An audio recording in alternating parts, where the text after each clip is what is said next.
ডিবিসির তরফ থেকে আবার নতুন নিয়োগ বিজ্ঞপ্তি জারি হয়েছে, যেখানে তোমাদের প্রত্যেকে আবেদন নেওয়া হচ্ছে অনলাইনে।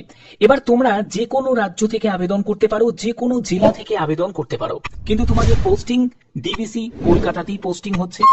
এবার এটা যেহেতু সম্পূর্ণ সরকারিভাবে নিয়োগ করা হচ্ছে, তার জন্য কিছু ক্রাইটেরিয়া আছে। কিভাবে আবেদন করবে? অনলাইন মাধ্যমে আবেদন করতে হবে। রেজিস্ট্রেশন কিভাবে করবে আমি সেই ব্যাপারে যাব, তার আগেই তোমাদের একদম অফিসিয়াল নোটিফিকেশনে নিয়ে চলে যাচ্ছি। তো দেখতে পাচ্ছ আমি একদম অফিসিয়াল নোটিফিকেশনটা ওপেন করে নিয়েছি। যে তোমাদের আবেদন করার জন্য ডিবিসির অফিসিয়াল সাইটে যাবে dbc.government.in, যেখানে তোমরা কেরিয়ার সেকশন দেখতে পাবে, তারপরে রিক্রুটমেন্ট সেকশনে ক্লিক করবে, তারপরে রিক্রুটমেন্ট নোটিশটা তোমরা পেয়ে যাবে এবং সেখান থেকেই তোমাদের আবেদন করতে হবে। এখানে কোনো রকম রিটিন এক্সাম হবে না, তোমাদের ইন্টারভিউ হবে, যার জন্য তোমাদের ভেন্যুও দেয়া থাকবে। ঠিক আছে, এবং তোমাদের আবেদন করতে গিয়ে যদি কোনো কোয়ারিজ থাকে তাহলে অবশ্যই এই নাম্বারে তোমরা কল করে নিতে পারো। ঠিক আছে, যদি তোমাদের কোনো জায়গায় কোনো অসুবিধা হয় তাহলে এই নাম্বারে গুলোতে তোমরা কল করতে পারো মনডে টু ফ্রাইডে। এখানে দেখো আর কি কি বলা হচ্ছে। এখানে তোমাদের 4 আগস্ট থেকে আবেদন শুরু হয়েছে, 18 আগস্ট পর্যন্ত তোমরা প্রত্যেকে আবেদন করতে পারবে। 18 আগস্ট হচ্ছে আবেদনের শেষ তারিখ। আবেদন করতে হচ্ছে অনলাইন মাধ্যমেই তোমাদের আবেদন করতে হচ্ছে। এখানে মেল ফিমেল বোথ ক্যান্ডিডেটই আবেদন করতে পারো।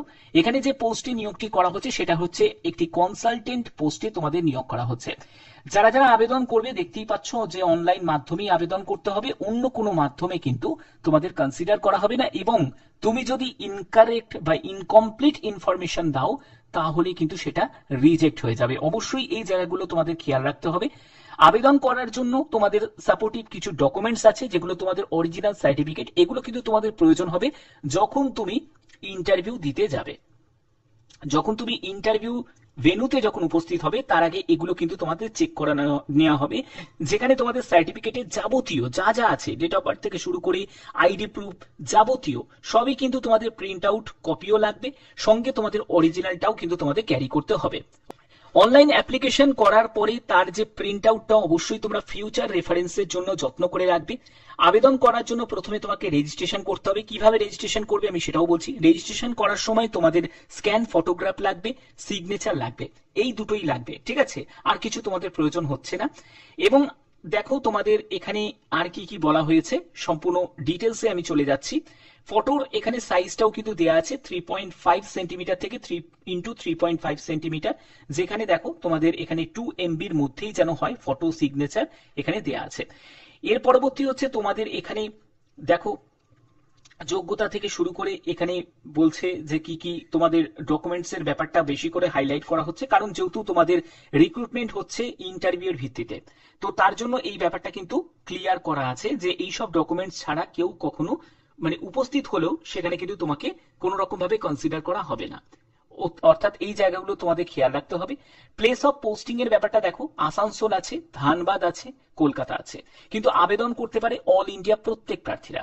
এখানে এজ লিমিট আছে হচ্ছে 65 বছরের মতো তোমাদের ম্যাক্সিমাম এজ লিমিট আছে। ঠিক আছে, ম্যাক্সিমাম এজ লিমিট হচ্ছে 65 বছর পর্যন্ত তোমাদের যে কোনো এজের প্রার্থীরা অ্যাপ্লাই করতে পারে।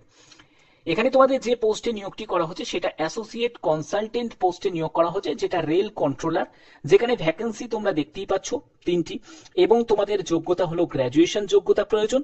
এবং তুমি যদি রেলওয়ে বা অন্য কোনো জায়গায় যদি তুমি সেকশন কন্ট্রোলার বা চিফ কন্ট্রোলার হিসাবে যদি কাজ করে থাকো, তোমার যদি সেই অভিজ্ঞতা থাকে তাহলে অবশ্যই তোমরা আবেদন করতে পারো। ঠিক আছে, এখানে মেনলি এক্সপিরিয়েন্স যারা ক্যান্ডিডেট তাদেরকেই চাওয়া হয়েছে।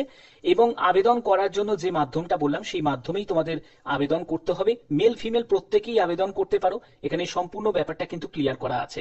আমি তোমাদের বলেছিলাম যে কোনো আপডেট যখনই আসবে সেই আপডেট তোমাদের কাছে পৌঁছে দেবো। এই যে তোমাদের যে নিয়োগটি করা হচ্ছে সেটা কিন্তু একটা কন্ট্রাকচুয়াল ভিত্তিতে এই নিয়োগটি করা হচ্ছে। বেতন লেভেল যথেষ্ট ভালোই তোমাদের বেতন থাকবে, কারণ তোমরা জানো যেহেতু তোমাদের ডিবিসির মতো জায়গায় নিয়োগ করা হচ্ছে, তো ভালো বেতনই তোমাদের থাকবে।